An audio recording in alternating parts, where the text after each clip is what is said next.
Barbie in the Snow Palace. One day, Krista was reading in her window seat when it began to snow. Snow was unusual where Krista lived, so she put her book down to watch. Suddenly, in the flurry of snowflakes, a little kitten floated down in front of her and settled on the window sill. His fur was as cold as ice. "Are you lost?" said Krista, opening the window.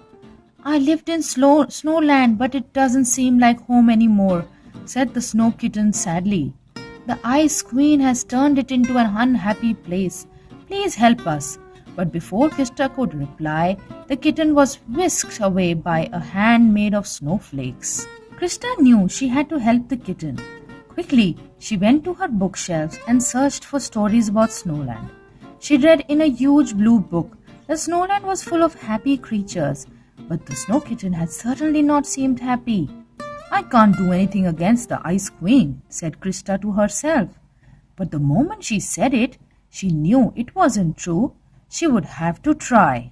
Early the next morning, Krista took a map and set off for Snowland. The closer she came to Snowland, the colder it became. Even her warmest clothes were too thin. Eventually, she grew so cold and tired that she curled up by the roadside and fell fast asleep. She was woken by the honking of snowbirds flying overhead. One of them swooped down to ask where she was going. Shyly, Krista told him about Snow Kitten and the wicked Ice Queen. "Good luck," honked the bird. "Take these feathers, they may come in handy." He flapped his wings so that soft downy feathers fluttered into Krista's hands. As she trudged along, animals came out of their burrows to talk to her. "The Ice Queen is getting more powerful, and cold is spreading out from Snowland," growled a white fox cub. "It used to be warmer here. Now we've nothing to eat," said the hare.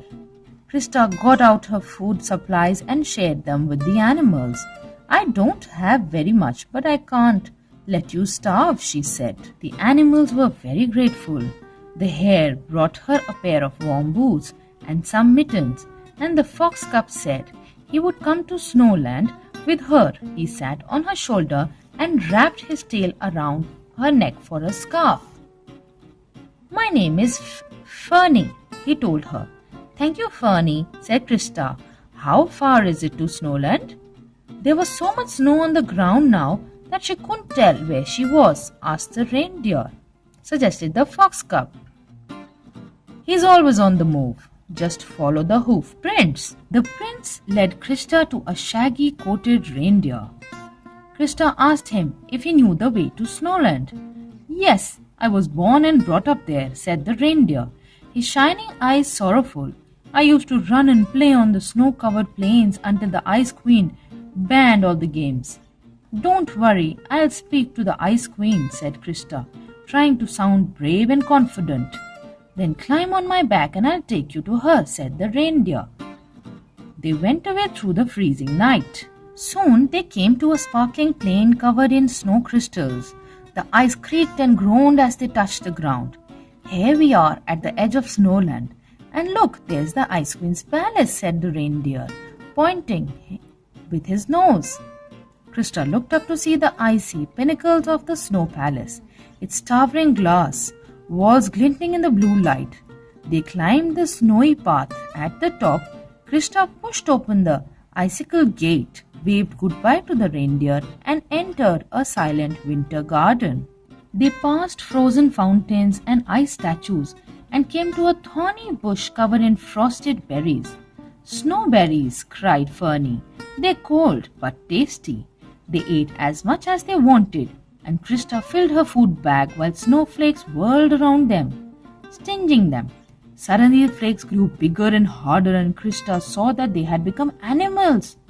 "I'm here to help," she cried. "Ask the Snow Kitten." The snowflake animals stopped attacking and said the Snow Kitten has been held captive by the Queen. She never lets him out of her sight. They found the Queen seated on her glass throne in the middle of a frozen indoor lake. The Snow Kitten sat at her feet on the end of a frosty chain. "I've come to ask you to free the animals of Snowland from their unhappiness. Please release the kitten, or Or suddenly Krista felt afraid. She didn't know what she was doing here. She couldn't fight the Ice Queen.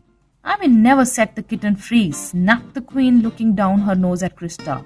He's my only friend. Now I will turn you into a snowflake. The Queen shot a bolt of magic at Krista, but Fernie spread out his bushy tail in front of her face to catch the frosty magic. It fizzled out before Krista's eyes. Krista was shocked, but suddenly she realized something important. She didn't feel alone and helpless now, because Fernie was her friend, and that gave her an idea about how to help the Queen. Wait, she said to the icy woman, I have brought you a present. No one brings me presents, said the Queen frostily. But show me anyway. Krista opened her bag and pulled out the snowbird's feathers. An icy wind lifted them up and they fell in a drift around the Queen's shoulders.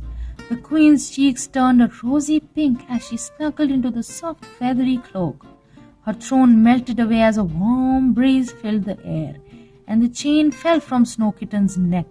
Oh, she exclaimed happily. So this is how it feels to be warm. I never knew. Yes, smiled Krista as Fernie snuggled against her.